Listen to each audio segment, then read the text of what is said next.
వెల్లుల్లి కారం చేస్తున్నాను.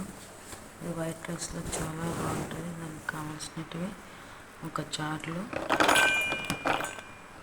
ఒక ఫుల్ వెల్లుల్లి పీల్ చేసుకున్నది,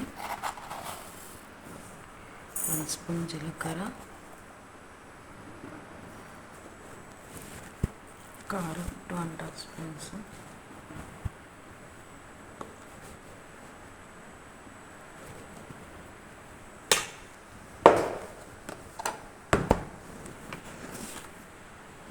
సాల్ట్ మీ టేస్ట్కి సరిపడా. ఇప్పుడు గ్రైండ్ చేసుకుందాము.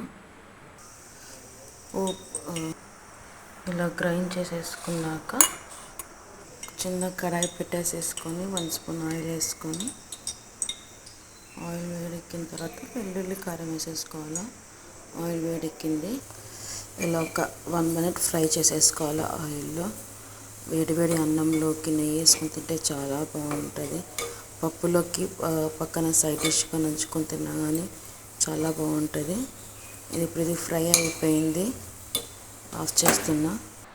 ఓకే, వెల్లుల్లి కారం రెడీ. వీడియో కనుక నచ్చట్లయితే లైక్ చేయండి, షేర్ చేయండి, కామెంట్ చేయండి. పక్కన బెల్ ఐకాన్ క్లిక్ చేయండి. ఛానల్ ఫస్ట్ చేస్తే ప్లీజ్ సబ్స్క్రైబ్ చేసుకోండి. Please do like, share and subscribe to Teju creations.